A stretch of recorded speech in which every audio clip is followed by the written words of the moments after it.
வந்து பிச்சைக்காரன் ஒன்றுக்கு கதை கேட்டு முடிச்சுட்டு சார்கிட்ட பர்மிஷன் கேட்டேன். சார் கொஞ்சம் வெயிட் பண்ணுங்கள் சார், கொஞ்சம் எழுதிட்டு வந்துடுறேன். ரொம்ப முடியல, அதாவது கதையை கேட்கும்போது டிஸ்டர்பாக இருக்கலான்றதுக்காக அப்படியே ஹோல்டு பண்ணி வச்சுருந்தேன். அதே மாதிரி பல நாள் கழித்து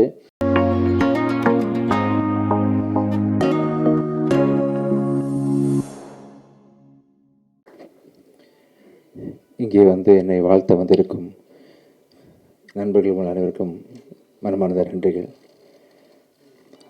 ரொம்ப thanks Ishari Ganesh sir, Ramesh sir, Dhananjayan sir. Dhananjayan சாரோட முயற்சியில் தான் இந்த ஃபங்க்ஷன் நடக்குது. ஆக்சுவலாக வழக்கமாக ஒவ்வொரு படம் ப்ரொடியூஸ் பண்ணும்போது ப்ரொடியூசர் தான் டென்ஷனில் இருப்பாங்க. நான் தான் இருக்கணும். ஆனால் இந்த படத்தை பொறுத்த வரைக்கும் முழு டென்ஷனையும் வந்து தனஞ்சயன் சார் கவர் பண்ணிக்கிட்டாரு.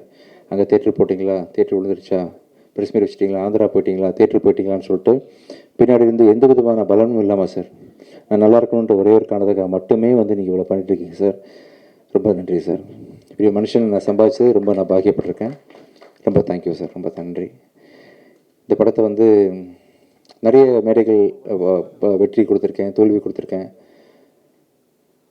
நிறைய பார்த்தாச்சு. அதில் வந்து இந்த படம் வந்து எனக்கு ரொம்ப ரொம்ப ஸ்பெஷலான படம். ஏன்னா இந்த படத்தில் வந்து 2 முக்கியமான நல்ல மனிதர்களை அறிமுகப்படுத்துகிறேன்றது தான் காரணம்.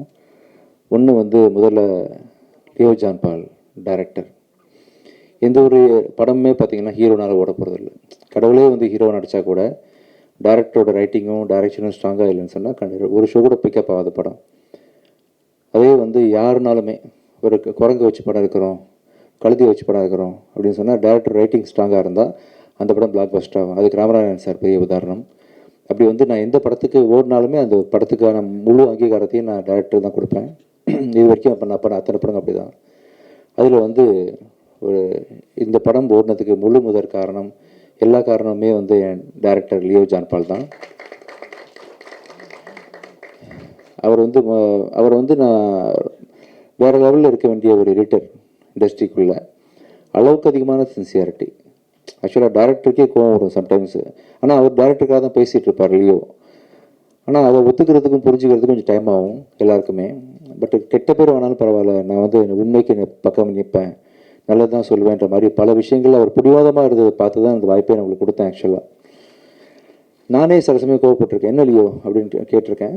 நான் ரொம்ப யோசித்து பார்க்கும்போது அவர் வந்து தான் வேலைக்கு ரொம்ப உண்மையாக இருந்திருக்காருன்றதை நான் வந்து புரிஞ்சுக்கிட்டேன். கண்டிப்பாக சொல்கிறேன், லியோ வச்சு நீங்கள் ஃப்யூச்சரில் யார் படம் எடுத்தாலுமே கண்டிப்பாக ஒரு ரொம்ப சின்சியராக யார் வந்து சொன்னாலும் அந்த படத்துக்கு உண்மையாக ரொம்ப இருப்பார். ஆஸ் எடிட்டராகவும் இருப்பார், ஆஸ் எ டேரக்டராகவும் இருப்பார் அப்படின்னு ரொம்ப பெருசாக நம்புகிறேன். ஸோ இது வரைக்கும் நீங்கள் பட்ட கஷ்டம்லாம் சேர்ந்து இதுக்கப்புறம் ஒரு பெரிய சக்ஸஸ்ஃபுல் பர்சனாக நீங்கள் லைஃப்பில் இருப்பீங்க. இவரை லான்ச் பண்ணுறது, ஒரு நல்ல மனுஷனை லான்ச் பண்ணுறது மூலமாக சந்தோஷப்படுறேன். அடுத்தது வந்து என்னோடய தங்கச்சியோட சன் அஜய். பிச்சைக்காரன் படத்தில், ரோமியோ படத்துலலாம் எனக்கு ஏடியாக ஒர்க் பண்ணார். அஜய் லான்ச் பண்ணுற ஒரு படம், ஃபஸ்ட்டு படம் வந்து தப்பாக இருக்கக்கூடாதுன்னு கொஞ்சம் ஒரு கவலையிலே இருந்தேன். அது இல்லை அப்படின்னு சொல்லிட்டு நீங்களாம் சப்போர்ட் பண்ணி இந்த படத்தை நல்ல ஒரு பேர் வாங்கி கொடுத்துருக்கீங்க. அப்போ அஜயை ஃபஸ்ட்டு படம் லான்ச் பண்ணுறதை தாண்டி இன்னொரு பெரிய சந்தோஷம் எனக்கு இருக்குது. அது வந்து எவ்வளோ கோடி கொடுத்தாலும் கிடைக்காத ஒரு சந்தோஷம். ஆக்சுவலாக எவ்வளோ கோடி கொடுத்தாலும், நான் இன்னும் எவ்வளோ படம் நடித்தாலும் சரி, இதுக்கு முன்னாடி நடிச்சிருந்தாலும் சரி, பிச்சைக்காரன் 1க்கு ஈக்குவலாக வந்து எந்த படமே இருக்க முடியாது. ஏன்னா 100 சாமிகள் இருந்தாலும் அம்மா உன்னை போல் ஆகிடுவான்ற மாதிரி அந்த ஒரு படத்தை எனக்கு வந்து பரிசாக கொடுத்த சசி சாரோட டைரக்ஷனில் அடுத்த அஜய் பண்ண போகிறது. அந்த படத்தை வந்து உருவாக்கி கொடுத்த ரமேஷ் பிள்ளை சார். 2வது படத்துலேயே வந்து ஒரு ஹீரோவுக்கு வந்து சாதாரண விஷயம் இல்லை அஜய், புரியாது, அதோட முக்கியத்துவம் என்னன்னு தெரியாது. அதுவும் அந்த கதையை நான் கேட்டேன், ரமேஷ் சார் நான் வந்து பிச்சைக்காரன் 1க்கு கதை கேட்டு முடிச்சுட்டு சார்கிட்ட பர்மிஷன் கேட்டேன். சார் கொஞ்சம் வெயிட் பண்ணுங்கள் சார், கொஞ்சம் எழுதிட்டு வந்துடுறேன். ரொம்ப முடியல, அதாவது கதையை கேட்கும்போது டிஸ்டர்பாக இருக்கலான்றதுக்காக அப்படியே ஹோல்டு பண்ணி வச்சுருந்தேன். அதே மாதிரி பல நாள் கழித்து சசி சாரோட டைரக்ஷனில் இந்த படத்தில் வந்து எப்படி ஒரு மனுஷனால் சொல்லாமலே டைம்லேருந்து ஆரம்பிச்சு தனஞ்சயன் சார், ஐஸ்வரி சார் இந்த படத்தை நீங்கள் கண்டிப்பாக பார்க்கணும், இப்போ ஷூட்டிங் போக போகிறோம் நெக்ஸ்ட் மந்த்து, சொல்லாமலேருந்து ஒரு 20 வருஷமாக ஒரு மனுஷனால் எப்படி எவ்வளோ க்ரியேட்டிவாக இருக்க முடியும்னு சொல்லிட்டு அவ்வளோ, அதாவது இது வரைக்கும் யாருமே சொல்லாத ஒரு விஷயத்த வந்து யாருமே யோசிக்கல. அந்த விஷயத்த நம்ம பல படங்கள் தமிழ் சினிமா பார்த்துருச்சு, யாருமே பார்க்காத ஒரு முக்கியமான ஒரு சொசைட்டிக்கு தேவையான ஒரு நல்ல கருத்தோட அந்த படத்தை வந்து சசி சார் இன்றைக்கும் ஷார்ப்பாக பண்ணியிருக்காரு. கேட்கும்போது அவ்வளோ காமெடி, அவ்வளோ எமோஷனல் சீக்வன்சஸ்ஸு வித் மாரல், அதாவது சொசைட்டிக்கு தேவையான விஷயங்கள்னு சொல்லிட்டு அப்படிப்பட்ட ஒரு படத்தில் வந்து அஜய் நெக்ஸ்ட்டு நான் நடிக்கிறதும், நான் சசி சார் கூட பணியாற்றுறதும், அதை ரமேஷ் பிள்ளை சார் இயக்குறதும், ஸோ ப்ரொடியூஸ் பண்ணுறதும் பெரிய ஒரு சந்தோஷமான விஷயம். ஸோ ரொம்ப இது எல்லாத்துக்கும் சேர்த்து உங்களுக்கு நான் எப்படி தேங்க்ஸ் பண்ணுறதுன்னு தெரியல. ஒவ்வொரு தடவையும் நான் ஜாலி பண்ணிட்டு போயிடுறேன் ஃபங்க்ஷன் வந்தால். மனமார்ந்து சின்சியராக உங்கள் எல்லாருக்கும் வந்து அந்த சந்தோஷத்தையும் அந்த நன்றியையும் தெரிவிச்சுக்கணும் உங்களுக்கு அப்படின்றதுக்காக தான் இந்த சக்ஸஸ் மீட்டு. மிக்க நன்றி. ஸோ இதுக்கப்புறம் கூட நான் தயாரிக்கிற ஒவ்வொரு படத்துலையும் அடுத்ததாக வந்து சத்ய திருமகன் ரிலீஸ் ஆக போகுது. கூடி சீக்கிரம் அதுக்கான அறிவிப்புகள் ஐ திங்க் இன்னும் 5-6 டேஸில் அதோட ரிலீஸ் டேட் அனௌன்ஸ் பண்ணுறேன். படம் ரொம்ப நல்லா வந்திருக்குது. எனக்கு என்னமோ நல்லது நடந்துட்டுருக்கு இந்த டைம்லலாம் தெரியல. நான் மிகப்பெரிய விசிறி அருண் புருஷோத்தமன் டைரக்ஷனுக்கு அருவி படத்தை பார்த்து வாழ் படத்தை பார்த்து நான் இப்படி ஒரு டேரக்டர் நம்ம ஊரில் இருக்காருன்ற அளவுக்கு அவரை வந்து நான் சத்யஜித் ரே அளவுக்கு நான் மனசில் வச்சுருக்கிறேன். அருண் பிரபுவை அவர் டைரக்ஷனில் வந்து இந்த ப்ராஜெக்ட் ரொம்ப பயங்கரமாக வந்திருக்கு. பார்த்தவங்க எல்லாரும் சோஃபார் வந்து வேறு மாதிரி அதை அப்ரிஷியேட் பண்ணிட்டு போயிருக்கிறாங்க. இன்றைக்கி டேட்டில் நான் வந்து அந்த படத்தை வந்து விஜய் டிவி ஹாட்ஸ்டார் தான் டிஜிட்டல் வாங்கியிருக்கிறாங்க. ஹிந்தி ஆர்கேடின்னு ஒரு கம்பெனி வாங்கியிருக்கிறாங்க. முடிஞ்சிருச்சு. போஸ்ட் ப்ரொடக்ஷன் ஒர்க் போயிட்டுருக்கு. விரைவில் அறிவிப்பு வெளியே வரும். அந்த விஷயம் நல்லா வந்துட்டுருக்கு. அதை தொடர்ந்து அடுத்தது வந்து லாயர் படம் ரொம்ப நல்லா வந்துட்டுருக்குது. ரொம்ப சந்தோஷமாக இருக்கிறேன். உங்கள்கிட்ட அந்த சந்தோஷத்தை பகிர்ந்துக்கிறதுக்காக தான் சொல்லிட்டு இருக்கிறேன்.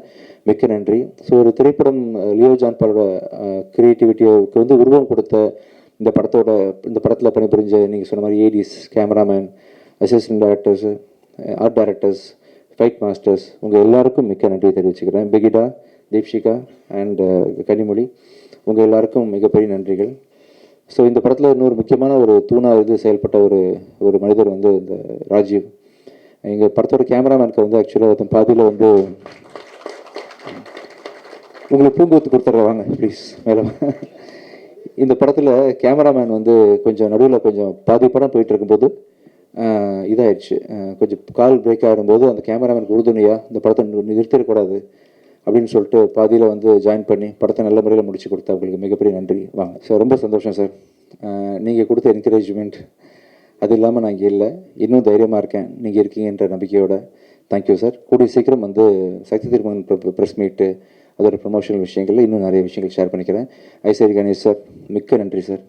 அதாவது எனக்கு தெரிஞ்சு ஒரே நேரத்தில் இத்தனை பெரிய படங்கள் நல்ல நல்ல டேரக்டர்ஸோட வந்து பண்ணது மாதிரி நான் கேள்விப்பட்டதே இல்லை சார். நான் பிறந்ததுலேருந்து முதலத்து அறிவிப்பு பார்த்தேன் சார். நீங்கள் பண்ணி வச்சுருக்க லைனப்ஸு, டேரக்டர்ஸ் எல்லாமே நான் என்ன நினைவு தெரிஞ்சு இது வரைக்கும் யாரும் பண்ணதில்லை சார்.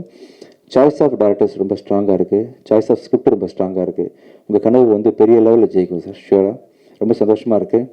ஒரு அருமையான ப்ரொடியூசர் வந்து தமிழுக்கு கிடச்சிருக்காங்க. இப்போது நல்ல நல்ல படங்கள் ப்ரொடியூஸ் பண்ணுறதுக்கு மிகப்பெரிய வரவேற்பு கொடுத்து சாரோட கனவை பழிக்க வைக்கணும். நம்ம எல்லாம் சேர்ந்து பழிச்சா இன்னும் ஒரு அடுத்த 10-15 டேரக்டர்ஸ் நல்லா ஃப்யூச்சரில் நல்லா இருப்பாங்க. தமிழ் சினிமா நல்லாயிருக்கும். எப்படி வந்து அந்த அதர் இண்டஸ்ட்ரீஸில் வந்து மிகப்பெரிய பட்ஜெட் படம்லாம் பண்ணுறாங்களோ, பாகுபலி மாதிரி, RRR மாதிரி, அந்த அளவுக்கு ஒரு நல்ல கண்டென்ட் கூட சாருக்கு போகலாம். சார் கண்டிப்பாக ப்ரொடியூஸ் பண்ணுவாங்க.